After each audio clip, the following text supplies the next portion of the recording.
Uttarakhand high court में chit fund company LUCC के द्वारा प्रदेश के नागरिकों को 800 करोड़ का चूना लगाकर फरार होने के मामले पर सुनवाई हुई। मामले की सुनवाई के बाद कोर्ट की खंडपीठ ने सीबीआई के अधिवक्ता से कहा है कि इसमें वे अपनी राय देने के साथ ही राज्य सरकार से कहा कि 2 सप्ताह में अपना जवाब पेश करें। मामले की सुनवाई के लिए 2 सप्ताह बाद की तिथि नियत की है। आपको बता दें कि ऋषिकेश निवासी आशुतोष ने जनहित याचिका दायर कर कहा कि एलयूसी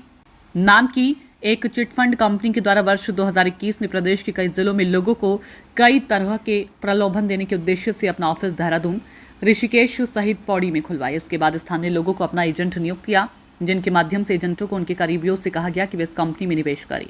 लोगों ने सहानुभूति दिखाकर निवेश भी किया, जबकि राज्य में कंपनी ने सोसाइटी रजिस्ट्रेशन एक्ट के तहत अपना रजिस्ट्रेशन तक नहीं कराया। वर्ष 2023-24 में ये कंपनी अपने ऑफिस बंद कर चली गई। निवेशकों की शिकायत पर प्रदेश में 14वें अन्य राज्यों में इस कंपनी के खिलाफ 56 मुकदमे दर्ज हुए, लेकिन पता चला कि मुख्य आरोपी दुबई भाग गया है। अब निवेशक एजेंटों को परेशान कर रहे हैं, पुलिस भी परेशान कर रही है। आज मामले की जांच कर रहे आईओ कोर्ट में पेश भी हुए जनहित याचिका में कहा गया कि अगर राज्य सरकार के भीतर कोई बाहरी कंपनी बिना रजिस्ट्रेशन के कार्य कर रही है तो सोसाइटी के सदस्य सोए हुए थे या राज्य सरकार इसकी जांच कराई जाए।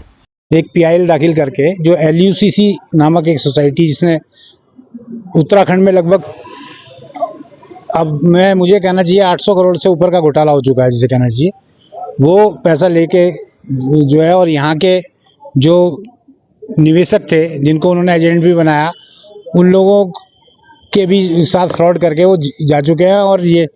आज माननीय न्यायालय द्वारा जो आईओ थे, कंसर्न आईओ थे, उनको बुलाया था और माननीय न्यायालय के समक्ष जो आईओ द्वारा ये कहा गया कि जो मेन मुलजिम है समीर अग्रवाल,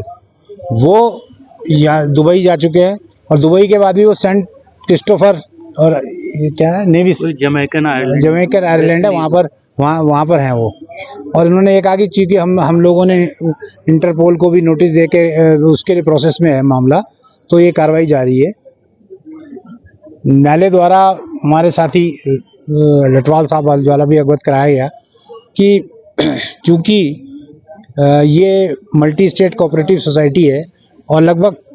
3 राज्यों से ज़्यादा राज्यों में ये घोटाला फैला हुआ है, तो इस मामले को क्यों ना सीबीआई को हैंडओवर किया जाए। न्यायालय द्वारा इसको कंसीडर किया गया और सीबीआई के अधिवक्ता को भी बुला के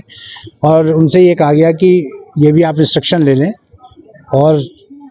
यहाँ पर स्टेट ऑफ उत्तराखंड को 2 सप्ताह के अंदर अपना एफिडेविट फाइल करके स्टेटस रिपोर्ट देने का